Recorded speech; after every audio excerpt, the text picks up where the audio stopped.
नमस्कार दोस्तों। राजस्थान जी के टॉपर्स यूट्यूब चैनल पर आपका हार्दिक अभिनंदन है। स्वागत है मित्रों। राजस्थान जीके में आज हम एक नए टॉपिक के साथ क्लासेस स्टार्ट करेंगे। राजस्थान के प्रतीक चिन्ह, जो कि आपके रीट एग्जाम के पॉइंट ऑफ व्यू से बहुत ही महत्वपूर्ण टॉपिक है, क्योंकि अभी रीट में एक सामान्य ज्ञान का एक नया टॉपिक जोड़ा गया है, जिसके अंदर राजस्थान के प्रतीक चिन्ह, राजस्थान की फ्लैगशिप योजना है और राजस्थान के प्रमुख अनुसंधान केंद्र, राजस्थान के धार्मिक स्थल, राजस्थान के प्रमुख खिलाड़ी, राजस्थान के प्रसिद्ध नगर और स्थल, राजस्थान के प्रमुख उद्योग, राजस्थान की राजनीतिक और प्रशासनिक व्यवस्था और राजस्थान में जन कल्याणकारी योजनाओं के ये नए टॉपिक हैं जो ऐड किए गए हैं। तो इनमें से आज राजस्थान के प्रतीक चिन्हों के बारे में हम बात करेंगे कि राजस्थान के प्रतीक चिन्ह कौन कौन से हैं। जैसे राजस्थान का राज्य पुष्प कौन सा है, राजस्थान का राज्य वृक्ष कौन सा है, या राजस्थान का राज्य पशु कौन सा है, राजस्थान का राज्य खेल कौन सा है, राजस्थान राज्य की मिठाई कौन सी है, राजस्थान की राज्य मिठाई कौन सी है, राजस्थान का राज्य कवि कौन सा है, और राजस्थान का राज्य नृत्य कौन सा है। इनके बारे में हम बात करेंगे। तो हम इस क्लास में क्या क्या पढ़ेंगे, वो सबसे पहले इसका ओवरव्यू देख लेते हैं। जैसे राजकीय पुष्प कौन सा है, राजकीय पुष्प रोहिड़ा। राजकीय वृक्ष कौन सा है, खेजड़ी। राजकीय पशु कौन सा है, चिंकारा या ऊंट। ये भी दो है, एक तो जंगली और एक पालतू। ठीक है। राजकीय पक्षी कौन सा है, गोडावन, जिसको ग्रेट इंडियन बर्ड भी कहते हैं। राजकीय गीत कौन सा है, केसरिया बालम आओ नी पधारो हमारे देश। ठीक है। राजकीय लोक नृत्य कौन सा है, घूमर। राजकीय शास्त्रीय नृत्य कौन सा है, कथक। राजकीय खेल कौन सा है, बास्केटबॉल। राजकीय मिठाई कौन सी है, घेवर। राजस्थान राज्य की राजधानी क्या है, जयपुर। ऐसा तो ये हमें पता है और हमें पता होनी चाहिए कि राजस्थान का राज्य पुष्प कौन सा है, राज्य वृक्ष कौन सा है, राज्य पशु कौन सा है, राजकीय नृत्य कौन सा है, शास्त्रीय नृत्य कौन सा है। तो ये हमें पता होना चाहिए।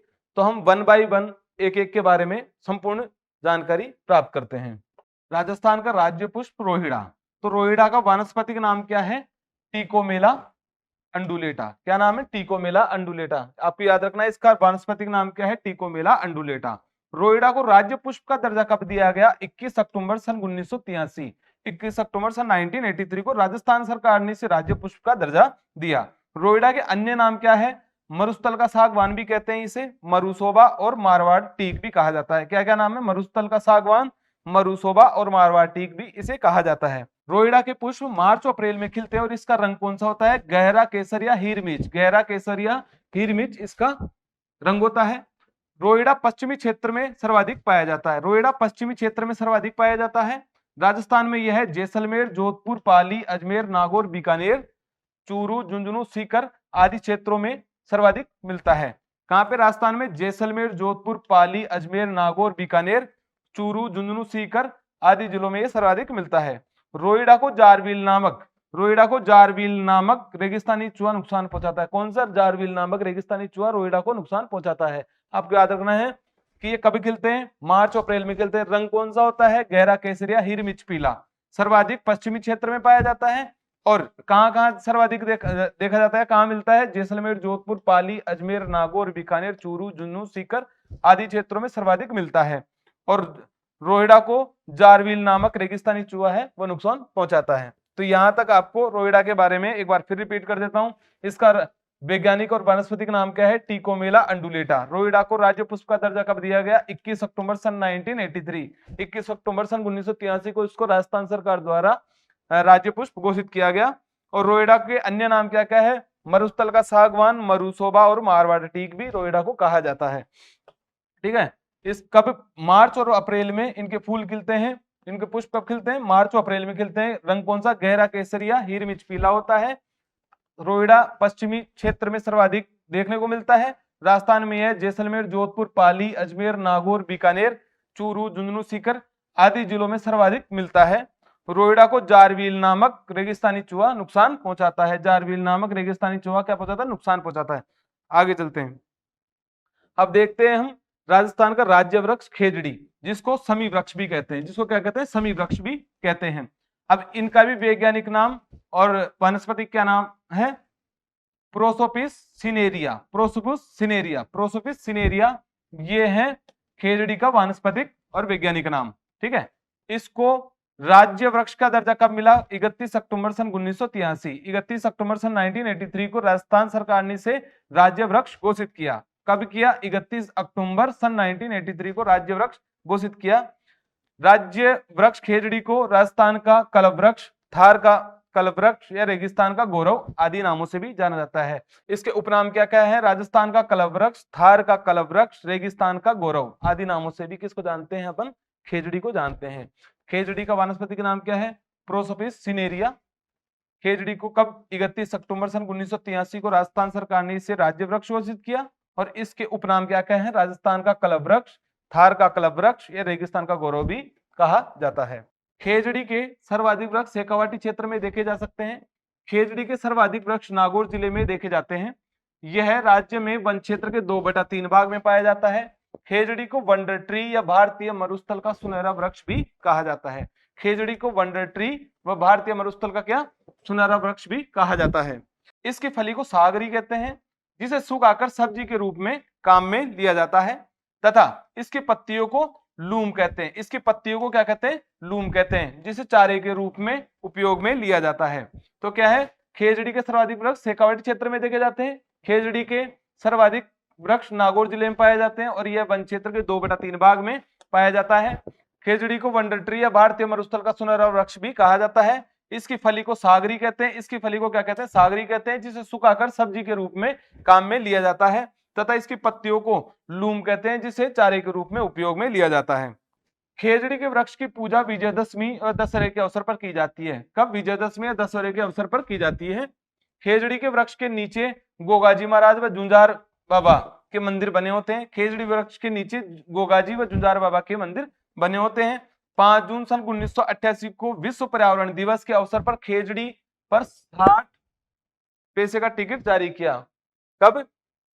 5 जून 1988 को विश्व पर्यावरण दिवस के अवसर पर खेजड़ी के वृक्ष पर 60 पैसे का डाक टिकट जारी किया गया। ऑपरेशन खेजड़ा नमक अभियान 1991 में चलाया गया। तो ठीक है, एक बार फिर रिपीट करते हैं। खेजड़ी के वृक्ष की पूजा विजयदशमी एवं दशहरा के अवसर पर की जाती है। खेजड़ी के वृक्ष के नीचे गोगाजी व जुंजार बाबा के मंदिर स्थित होते हैं। 5 जून सन 1988 को विश्व पर्यावरण दिवस के अवसर पर खेजड़ी वृक्ष पर 60 पैसे का टिकट जारी किया गया। ऑपरेशन खेजड़ा नमक अभियान 1991 में चलाया गया। प्रथम खेजड़ी दिवस 12 सितंबर सन 1978 को मनाया गया और 12 सितंबर सन 1978 से प्रतिवर्ष 12 सितंबर को खेजड़ी दिवस मनाते हैं। कब मनाया गया? सबसे सर्वप्रथम 12 सितंबर सन 1978 को मनाया गया और 12 सितंबर सन 1978 से प्रतिवर्ष 12 सितंबर को खेजड़ी दिवस मनाया जाता है। ठीक है, खेजड़ी के लिए प्रथम बलिदान अमृता देवी बिश्नोई ने, किसने दिया? अमृता देवी बिश्नोई ने 1730 में 363 लोगों के साथ जोधपुर के खेजड़ी ग्राम या गुड़ा बिश्नोई गांव में भाद्र शुक्ल दशमी को दिया। तो खेजड़ी के लिए प्रथम बलिदान अमृता देवी बिश्नोई ने 1730 के अंदर 363 लोगों के साथ जोधपुर के खेजड़ी ग्राम या गुड़ा बिश्नोई गांव में भाद्र शुक्ल दशमी को दिया। ठीक है, भाद्र शुक्ल दशमी को विश्व का एकमात्र वृक्ष मेला कौन से गांव में? खेजड़ी गांव में लगता है। भाद्र शुक्ल दशमी को विश्व का एकमात्र वृक्ष मेला खेजड़ी गांव में लगता है। बिश्नोई संप्रदाय के द्वारा दिया गया यह बलिदान साका या खडाना कहलाता है। क्या कहलाता है? साका या खडाना कहलाता है। सन 1994 ईस्वी में पर्यावरण संरक्षण हेतु अमृता देवी वन्यजीव में पर्यावरण संरक्षण हेतु अमृता देवी वन्यजीव पुरस्कार प्रारंभ किया। कब किया? 1994 में। कब किया? 1994 में पर्यावरण संरक्षण हेतु अमृता देवी वन्यजीव पुरस्कार प्रारंभ किया। वन्यजीव संरक्षण के लिए दिया जाने वाला यह सर्वश्रेष्ठ पुरस्कार है। क्या? वन्यजीव संरक्षण के लिए दिया जाने वाला यह सर्वश्रेष्ठ पुरस्कार है। यह प्रथम पुरस्कार गंगाराम बिश्नोई जोधपुर को दिया गया। बहुत ही इंपॉर्टेंट है, यह आपको याद रखना है कि यह प्रथम पुरस्कार किसको दिया गया था? गंगाराम बिश्नोई को। तो भाद्र शुक्ल दशमी को विश्व का एकमात्र वृक्ष मेला लगता है। कौन से गांव में? खेजड़ी गांव में लगता है। बिश्नोई संप्रदाय द्वारा दिया गया यह बलिदान साका या खडाना कहलाता है। 1994 में पर्यावरण संरक्षण हेतु अमृता देवी वन्यजीव पुरस्कार प्रारंभ किया और वन्यजीव संरक्षण के लिए दिया जाने वाला यह सर्वश्रेष्ठ पुरस्कार है। और सबसे पहले ये पुरस्कार किसको दिया गया? गंगाराम बिश्नोई को। गंगाराम बिश्नोई जो कि कहां से थे? जोधपुर से। खेजड़ी को हरियाणवी और पंजाबी भाषा में जाटावी के नाम से जाना जाता है। तमिल भाषा में पेमे के नाम से जाना जाता है।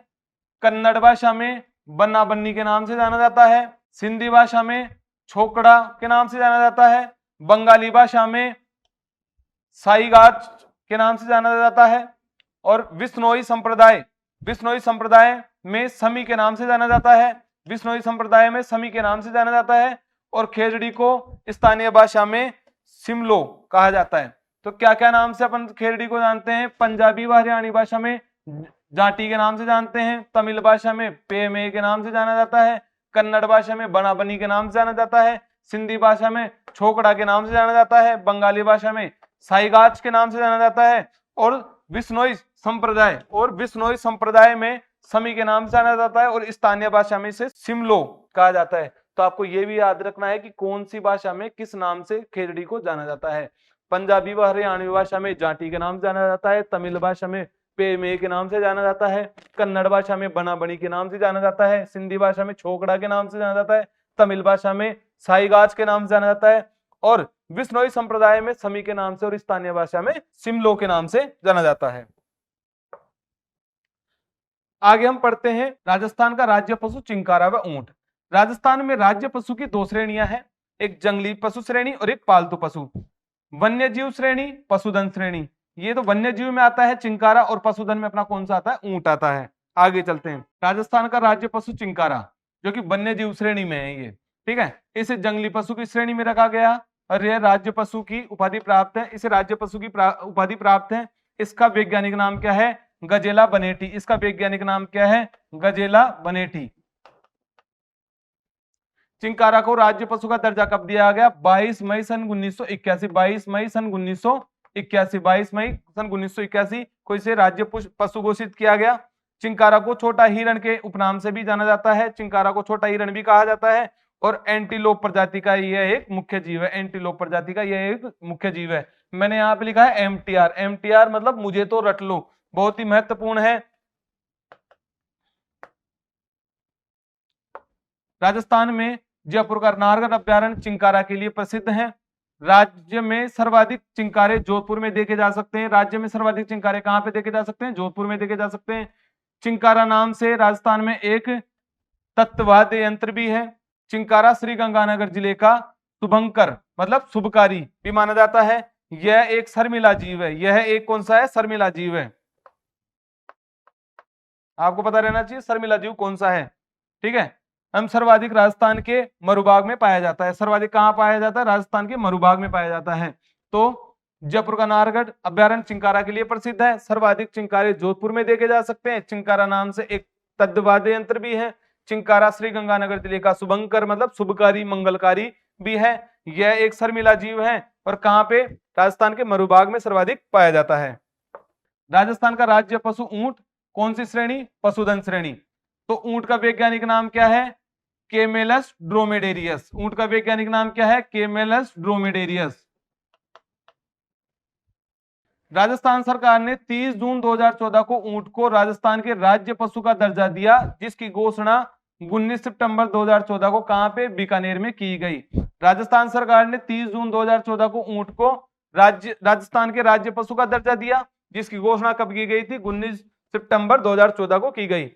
ऊंट को स्थानीय भाषा में रेगिस्तान का जहाज भी कहा जाता है या मरुस्थल का जहाज भी कहा जाता है। ये किसने दिया? कर्नल जेम्स टॉड ने। किसने? कर्नल जेम्स टॉड ने। तो ऊंट का वैज्ञानिक नाम क्या है? केमेलस ड्रोमेडेरियस। राजस्थान सरकार ने 30 जून 2014 को ऊंट को राजस्थान के राज्य पशु का दर्जा दिया, जिसकी घोषणा 19 सितंबर 2014 को बीकानेर में की गई। और ऊंट को स्थानीय भाषा में रेगिस्तान का जहाज या मरुस्थल का जहाज भी कहा जाता है। ये किसने कहा? कर्नल जेम्स टॉड ने। आगे चलते हैं। राजस्थान में सर्वाधिक ऊंटों वाला जिला कौन सा है? बाड़मेर। और राजस्थान में सबसे कम ऊंटों वाला जिला कौन सा है? प्रतापगढ़। आपको याद रखना है सब सर्वाधिक ऊंटों वाला जिला कौन सा है? बाड़मेर। सबसे कम ऊंटों वाला जिला कौन सा है? प्रतापगढ़। राजस्थान में ऊंटों की प्रमुख नस्लें कौन कौन सी है? गोमट ऊंट, नाचना ऊंट, जैसलमेरी ऊंट, अलवरी ऊंट, सिंधी ऊंट, कच्छी ऊंट, बीकानेरी ऊंट। तो राजस्थान में ऊंटों की नस्लें कौन सी है? गोमट, नाचना, जैसलमेरी, अलवरी, सिंधी, कच्छी, बीकानेरी। ऊंटों के देवता के रूप में पाबू जी को पूजा जाता है और ऊंटों के बीमार होने पर रात्रि में पाबू जी की फड़ का वाचन किया जाता है। तो राजस्थान में ऊंटों को लाने का श्रेय पाबू जी को ही है। ठीक है, राजस्थान में सर्वाधिक ऊंटों वाला जिला कौन सा है? बाड़मेर। राजस्थान में सबसे कम ऊंटों वाला जिला कौन सा है? प्रतापगढ़। राजस्थान में ऊंटों की नस्लें कौन कौन सी है? गोमट, नाथना, जैसलमेरी, अलवरी, सिंधी, कच्छी, बीकानेरी। ऊंटों के देवता के रूप में पाबू जी को जाना जाता है। ऊंटों के बीमार पड़ने पर पाबू जी की फड़, रात में पाबू जी की फड़ का वाचन किया जाता है। राजस्थान में ऊंटों का लाने का श्रेय पाबू जी को ही जाता है। राजस्थान में ऊंट पालने के लिए रेबारी जाति प्रसिद्ध है। राजस्थान में ऊंट पालने के लिए कौन सी जाति? राइका व रेबारी जाति प्रसिद्ध है। ऊंटों की चमड़ी पर की जाने वाली कला उस्त कला कहलाती है। ऊंटों की चमड़ी पर की जाने वाली कला कौन सी कहलाती है? उस्त कला कहलाती है। पानी को ठंडा रखने के लिए ऊंटों की खाल से बने बर्तन को क्या कहते हैं? कॉपी। किस नाम जाना जाता है? कॉपी। ऊंटनी के दूध में भरपूर मात्रा में विटामिन सी पाया जाता है। ऊंटनी को दूध में भरपूर मात्रा में कौन सा? विटामिन सी पाया जाता है। बीकानेर में स्थित उरमूल डेयरी भारत की एकमात्र ऊंटनी के दूध की डेयरी है। कहां पे? बीकानेर में स्थित उरमूल डेयरी भारत की एकमात्र ऊंटनी की दूध की डेयरी है। तो राजस्थान में ऊंट पालने के लिए राइका व रेबारी जाति प्रसिद्ध है।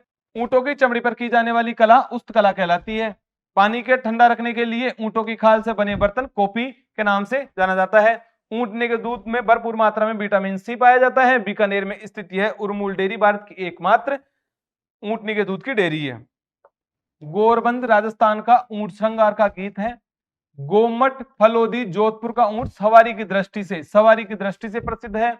ऊंट के नाक में डाले जाने वाला लकड़ी का बना आभूषण गिरबान कहलाता है। गंगा सिंह ने पहले विश्व युद्ध में गंगारीसाला नाम से ऊंटों की एक सेना बनाई थी, जिसके पराक्रम को पहले व दूसरे विश्व युद्ध में देखते हुए बाद में इसे बीएसएफ में शामिल किया गया। तो गोरबंद राजस्थान का ऊंट श्रृंगार का गीत है। गोमट फलोदी जोधपुर का ऊंट सवारी की दृष्टि से प्रसिद्ध है। ऊंट के नाक में डाले जाने वाला लकड़ी का बना आभूषण गिरबान कहलाता है। गंगा सिंह ने पहले विश्व युद्ध में गंगारीसाला नाम से ऊंटों की सेना बनाई, जिसके पराक्रम को पहले और दूसरे विश्व युद्ध में देखते हुए बाद में बीएसएफ में शामिल किया गया। ऊंट व ऊंट पालकों के लिए वर्ष 2008-9 में भारतीय जीवन बीमा निगम तथा जनरल इंश्योरेंस कंपनी के सहयोग से ऊंट व ऊंट पालक बीमा योजना लागू की गई। कब की गई? 2008-9 में। ऊंट का पहनावा पीठ पर काठी, गर्दन पर गोरबंद, टांगों पर मोड़िया, मुख पर मोरखा, पूंछ पर परछनी, गद्दी मेलखुरी। ऊंटों की प्रमुख नस्लें कौन कौन सी है? बीकानेरी, जैसलमेर, मारवाड़ी, अलवरी, सिंधी, कच्छी, केसपाल, गुराय। कौन कौन सी? बीकानेरी, जैसलमेरी, मारवाड़ी, अलवरी, सिंधी, कच्छी और केसपाल, गुरा। तो ऊंट व ऊंट पालकों के लिए वर्ष 2008-9 में भारतीय जीवन बीमा निगम तथा जनरल इंश्योरेंस कंपनी के सहयोग से ऊंट व ऊंट पालक बीमा योजना लागू की गई। कब की गई? 2008-9 में। ऊंट का पहनावा पीठ पर काठी, गर्दन पर गोरबंद, टांगों पर मोड़िया, मुख पर मोरखा, पूंछ पर परछनी, गद्दी मेलखुरी। ऊंटों की प्रमुख नस्लें बीकानेरी, जैसलमेर, मारवाड़ी, अलवरी, सिंधी, कच्छी, केसपाल, गुराय। आगे चलते हैं। राजस्थान का राज्य पक्षी गोडावन। गोडावन का वैज्ञानिक नाम क्या है? क्रायोटिस नाइग्रिसेप्स। गोडावन को अंग्रेजी में ग्रेट इंडियन बस्टर्ड बर्ड कहा जाता है। गोडावन को राज्य पक्षी का दर्जा कब दिया गया? 21 मई 1981 को इसको राज्य पक्षी का दर्जा दिया गया। राज्य पक्षी कब घोषित किया गया? 21 मई 1981 को। गोडावन को स्थानीय भाषा में सोहन चिड़िया, शर्मिला पक्षी, गुराइन, मालमोरडी कहा जाता है। तो इसका वैज्ञानिक नाम क्या है? क्रायोटिस नाइग्रिसेप्स। गोडावन को अंग्रेजी में क्या कहते हैं? Great Indian bustard bird. Godown को राज्य पक्षी का दर्जा कब दिया गया? 21 मई 1981 को राज्य पक्षी घोषित किया गया। गोडावन को स्थानीय भाषा में सोहन चिड़िया, शर्मिला पक्षी, गुराइन, मालमोरडी कहा जाता है। गोडावन के अन्य उपनाम सारंग, फूकना, तुकदर, बड़ा तिलोर, गुदनमेर। राजस्थान में गोडावन सर्वाधिक 3 क्षेत्रों में पाया जाता है, सोरसन बारा, सोकलिया अजमेर, मरुद्धान जैसलमेर बाड़मेर। सोरसन बारा, सोकलिया अजमेर, मरुद्धान जैसलमेर और बाड़मेर। गोडावन के प्रजनन हेतु जोधपुर जंतुआलय प्रसिद्ध है। गोडावन के प्रजनन हेतु जोधपुर जंतुआलय प्रसिद्ध है। गोडावन जैसलमेर का शुभंकर मंगलकारी या शुभकारी जीव है। गोडावन का प्रजनन काल अक्टूबर व नवंबर का महीना माना जाता है। गोडावन मूलतः अफ्रीका का पक्षी है। इसका ऊपरी भाग नीला दिखाई देता है। इसका ऊपरी भाग नीला दिखाई देता है। गोडावन शत्रुमुख की तरह दिखाई देता है। शत्रुमुख की तरह दिखाई देता है। गोडावन राजस्थान के अलावा गुजरात में भी देखा जा सकता है। सन 1980 में जयपुर में गोडावन पर पहला अंतरराष्ट्रीय सम्मेलन आयोजित किया गया। कब किया गया? 1980 में जयपुर में गोडावन का पहला अंतरराष्ट्रीय सम्मेलन आयोजित किया गया। तो गोडावन का प्रजनन काल कब माना जाता है? अक्टूबर व नवंबर का महीना माना जाता है। यह मूलतः अफ्रीका का पक्षी है। इसका ऊपरी भाग नीला दिखाई देता है। गोडावन शत्रुमुर्ग की तरह दिखाई देता है। गोडावन राजस्थान के अलावा गुजरात में भी देखा जा सकता है। 1980 में जयपुर में गोडावन का पहला अंतरराष्ट्रीय सम्मेलन आयोजित किया गया। गोडावन के संरक्षण हेतु राजस्थान सरकार ने विश्व पर्यावरण दिवस 5 जून 2013 को राष्ट्रीय मरुद्यान जैसलमेर में प्रोजेक्ट ग्रेट इंडियन बर्ड प्रारंभ किया। प्रोजेक्ट ग्रेट इंडियन बर्ड कब प्रारंभ किया? 5 जून 2013 को। किसके लिए? गोडावन के संरक्षण हेतु। गोडावन के संरक्षण हेतु 5 जून 2013 को ग्रेट इंडियन बर्ड प्रारंभ किया। कौन सा प्रोजेक्ट? ग्रेट इंडियन बर्ड प्रारंभ किया। गोडावन का जो प्रिय भोजन है मूंगफली व तारामीरा। गोडावन का प्रिय भोजन कौन सा है? मूंगफली व तारामीरा। यह सर्वाहारी पक्षी है। इसकी खाद्य आदतों में गेहूं, जवार, बाजरा आदि अनाजों का भक्षण करना भी शामिल है, किंतु इसका मुख्य खाद्य टिड्डे आदि कीट है। यह सांप, छिपकली, बिच्छू आदि भी खाता है। यह पक्षी बेर के फल भी पसंद करता है। तो गोडावन के संरक्षण हेतु राज्य सरकार ने विश्व पर्यावरण दिवस 5 जून 2013 को राष्ट्रीय मरुद्यान जैसलमेर में project great Indian bird, project कौन सा है? ग्रेट इंडियन बर्ड प्रारंभ किया। यह इसका जो प्रिय भोजन है मूंगफली व तारामीरा। यह सर्वाहारी पक्षी है। इसकी खाद्य आदतों में गेहूं, जवार, बाजरा आदि अनाजों का भक्षण करना शामिल है, किंतु इसका मुख्य खाद्य टिड्डे व कीट है। यह सांप, छिपकली, बिच्छू आदि भी खाता है। यह पक्षी बेर के फल भी खाना पसंद करता है।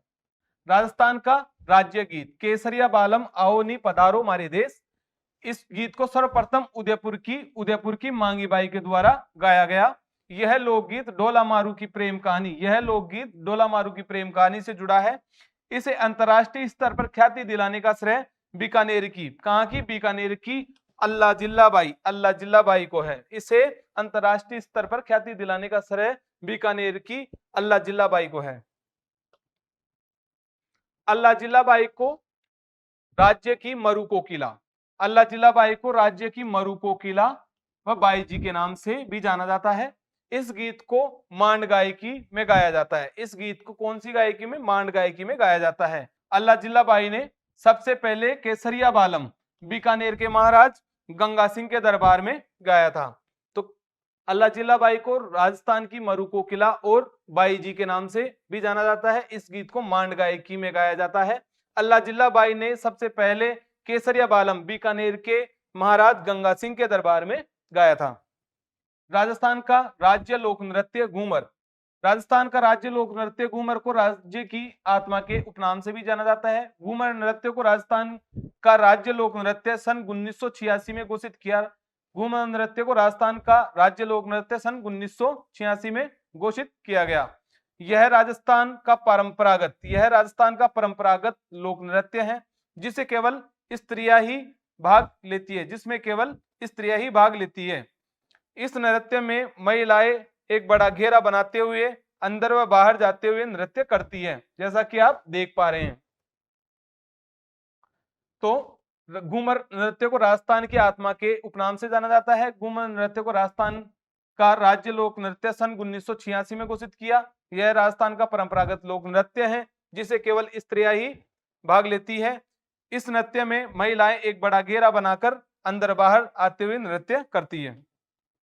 घूमर प्राय विशेष अवसरों जैसे विवाह समारोह, त्योहारों और धार्मिक आयोजनों पर किया जाता है।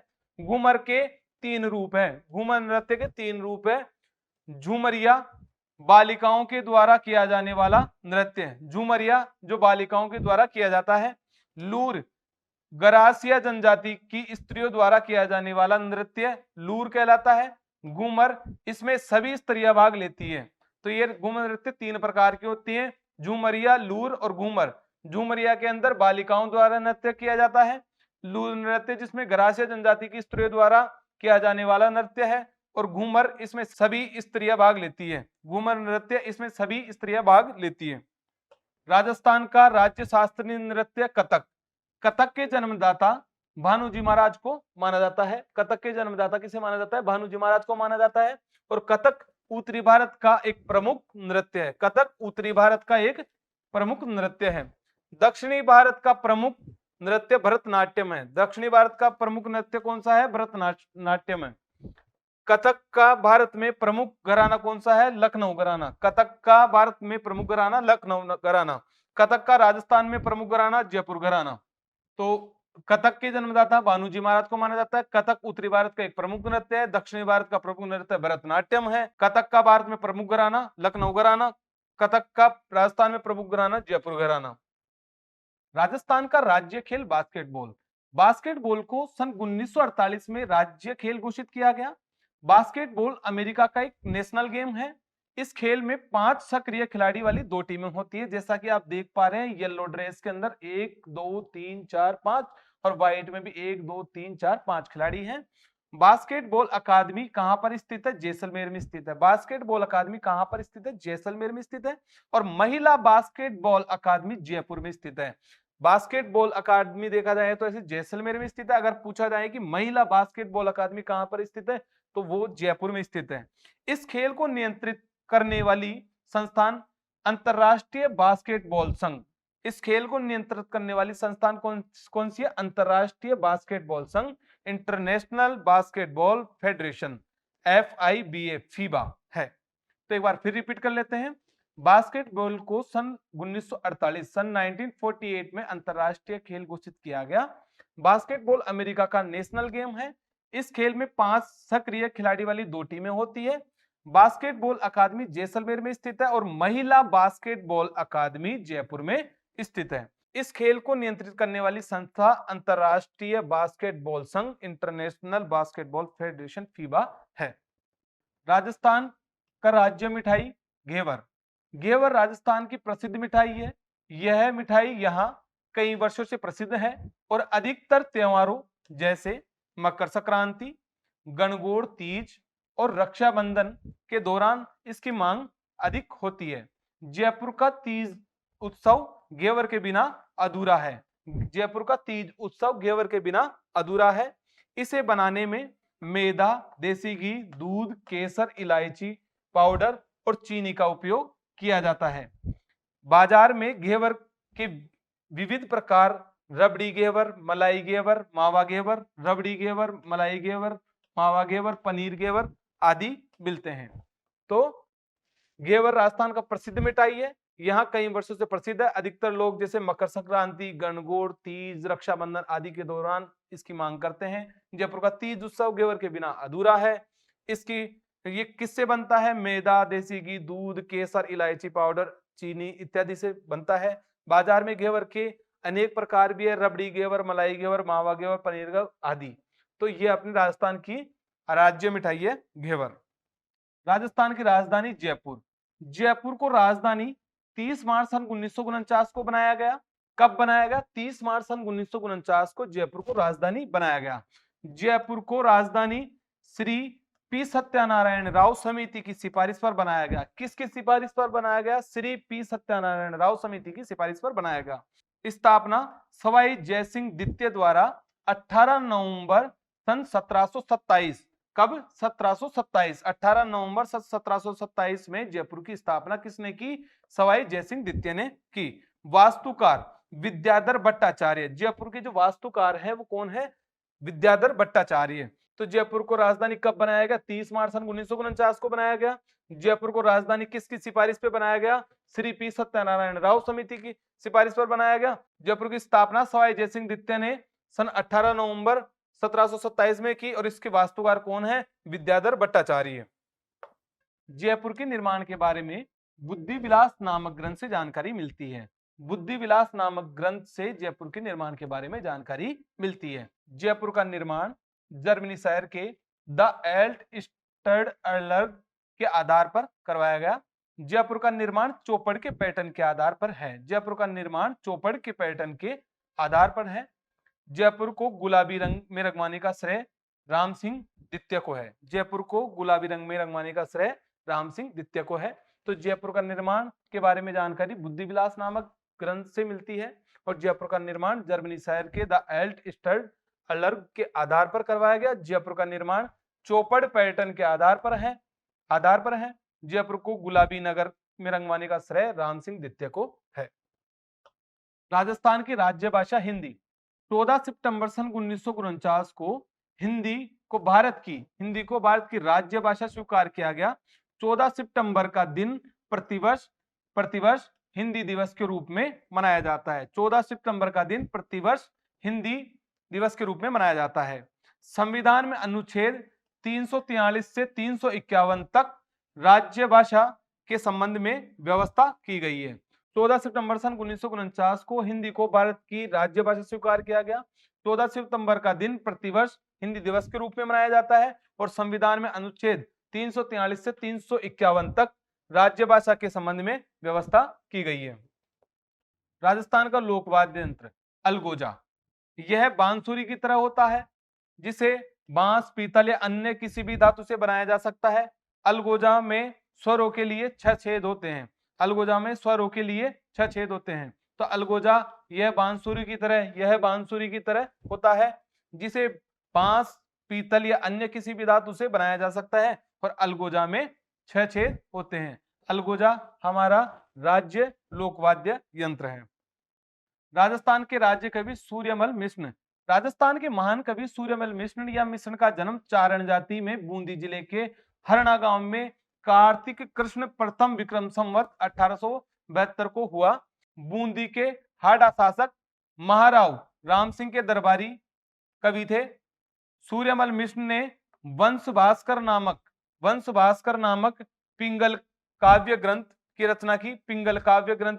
रचना की जिसमें बूंदी जिले के विस्तृत इतिहास के साथ साथ उत्तरी भारत का इतिहास तथा राजस्थान में मराठा विरोधी भावना का उल्लेख किया गया है। राजस्थान के महान कवि सूर्यमल मिश्र या मिश्र का जन्म चारण जाति में बूंदी जिले के हरणा गांव में कार्तिक कृष्ण प्रथम विक्रम संवत 1872 को हुआ। बूंदी के हाड़ा शासक महाराव राम सिंह के दरबारी कवि थे। सूर्यमल मिश्र ने वंश भास्कर नामक पिंगल काव्य ग्रंथ की रचना की जिसमें बूंदी राज्य के विस्तृत इतिहास के साथ साथ उत्तरी भारत का इतिहास तथा राजस्थान में मराठा विरोधी भावनाओं का उल्लेख किया गया है। तो दोस्तों यहीं पे अपने राजस्थान के प्रतीक चिन्ह हैं वो कंप्लीट होते हैं। अगर आपको हमारी क्लास अच्छी लगी तो दोस्तों क्लास को ज्यादा से ज्यादा लाइक, कमेंट और शेयर करें और आगे आने वाली वीडियो के नोटिफिकेशन के लिए चैनल को सब्सक्राइब करें। ओके, धन्यवाद, थैंक यू।